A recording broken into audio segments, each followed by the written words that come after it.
Resuming debate. La reprise de débat. The honourable member for York Simcoe. Thank you very much, Mr. Speaker, and I want to start by expressing my admiration for the determination and commitment of the honourable member for presenting his bill today and his commitment to the institution of Parliament, which I think has been demonstrated by the extraordinary efforts he made to be here to ensure that we would have the opportunity to debate this bill. Now, reputedly, it was writer H.G. Wells who said, "No passion in the world is equal to the passion to alter someone else's draft." Or as I've heard it said otherwise, there is no human need as strong as the need to edit someone else's copy. And nowhere is that particular human drive more openly manifested than when it comes to national anthems. Take Germany, for example. The Deutschlandlied, or Germany's song, actually had its beginning as a royal anthem to the Holy Roman Emperor. It then became the anthem for the Austro-Hungarian Empire, with the words changing each time the emperor changed. Its first appearance as a German anthem was in 1890. At that time, the Prussian royal anthem was still more popular. It became the Deutschlandlied, that is, the official anthem in 1922. But in the Nazi era, it was shortened to just the first verse, with its opening, Deutschland über alles, Germany over everything. That ultranationalist version was, understandably and for obvious reasons, banned initially after World War II.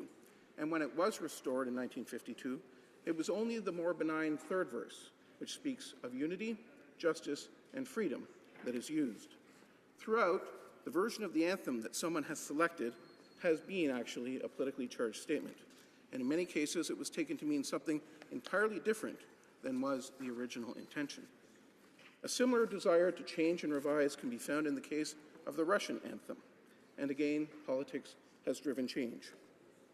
From 1816 to 1833, the prayer of the Russians using the British music to God Save the King served as the anthem. Later, a new anthem began to take its place, God Save the Tsar. It kept only the first line of the previous anthem and used an entirely new melody, which most today recognize as the theme representing Russia in Tchaikovsky's 1812 overture. Despite its use idealizing the Napoleonic War of 1812 to 1814, it was actually only introduced in 1833, so not entirely historically accurate. But it did prevail as the national anthem until the February Revolution of 1917, when the Tsar was removed from power. Then, for a period of time, the provisional Russian government used the Workers' Marseillaise, a modified version of the French anthem. With the coming of the Bolshevik government, the Internationale became the anthem of the day, a new tune and entirely new lyrics. But even that was not enough. In 1944, a new Soviet anthem was unveiled. It worked until 1953, when with the death of the brutal dictator Stalin, its glowing references to him were no longer politically vogue. So for years, the melody was played with no lyrics. In 1977, a new set of lyrics was introduced. Stalin was gone, so were references to the Great War. Lenin, however, remained, and the triumph and immortal ideals of communism now figured large. With the collapse of the Soviet Union, the patriotic song of Glinka was adopted as the new anthem for the now post-Soviet Russian state.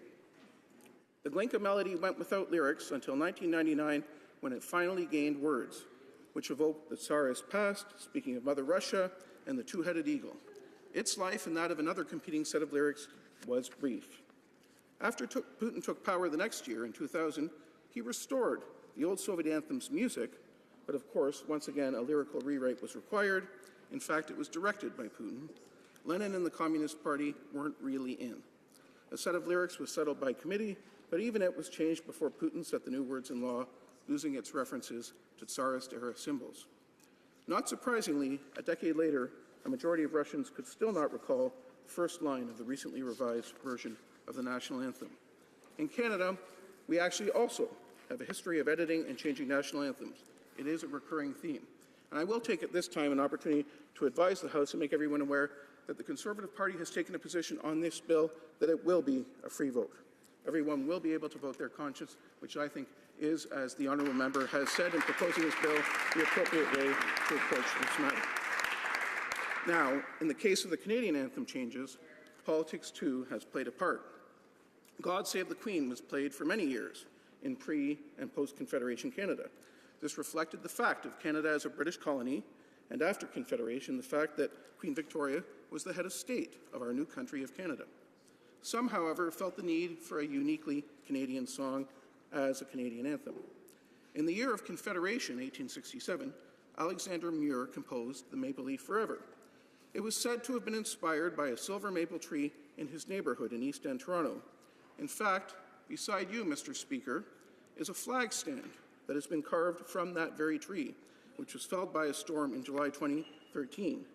Although there is some debate, I should confess, about whether the Orange Lodge had the right tree in mind when they erected the plaque there in 1958. While, for many, the Maple Leaf Forever served as the national anthem, some criticized the anthem. They said that its words focusing on Wolfe's victory at Quebec and referencing the thistle, shamrock, and rose were too Anglo-centric. Muir revised the words to include the lily, symbolizing Canada's French roots.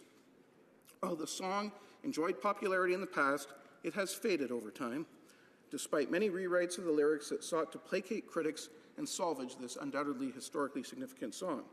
Today, it is principally heard when the Toronto Maple Leafs skate onto the ice before home games. Sadly, they have experienced a similar decline in their fortunes. Another parallel effort to give Canada a national anthem of its own was more successful. Originally commissioned by the Société Saint-Jean-Baptiste to provide a patriotic Canadian song in French, it had a tune composed by Calixte Lavallée and lyrics by Adolphe Basile Routier. It was first performed on the 24th of June, Jean-Baptiste Day, in 1880. It was O Canada, French lyrics only. It really began to gain momentum when it was played for the visit of the future King George V, the Duke of Cornwall, in 1901. In the years that followed, competing efforts to write English lyrics took place, but a 1908 version by Montreal lawyer Robert Stanley Weir began to win hearts and minds. His version is close to that you would recognize today, but even it would change in his own hands between 1908 and the 1927 version, which is what I sang as a child. Parliamentary efforts to make it official moved forward in steps from 1964, but only in 1980 would it officially become the national anthem. And through that time, more lyrical changes took place. It is significant that one of the causes of delay was resistance by Weir's family to further changes to the lyrics. There have been no word changes since the 1980 law, which made the anthem official. A proposal to change the words was raised by the previous government in which I served in a throne speech in 2010. The public response was strong, and it was negative. Those of us who were part of the government experienced that reaction. Even though the proposal would restore an original Weir lyric, Canadians wanted no changes. Even Weir's grandson waded in, opposing any change. What Canadians were telling us is important. That is, that symbols matter. Those things we use to create our national identity matter. They were saying that in a world of rapid change, they want to hang on to things that matter to them, that they want to continue to believe that the things that have made Canada a great country remain great things. And they were saying that, in a lifetime of singing the national anthem, they were doing so with pride for their country. They don't want everyone poring over the national symbols and that which makes us Canadian and looking for reasons to change them. Canadians want to be able to hang on to their heritage. It's a motivation and a sentiment that I respect. It is a perspective that I believe we should value. In a world where change moves faster and faster, respecting the history, symbols, the icons, and the stories that have made us who we are is actually a good idea. That's why I'm listening to those who told our government in 2010, leave my national anthem alone. It belongs to Canadians now. Thank you. Resuming debate.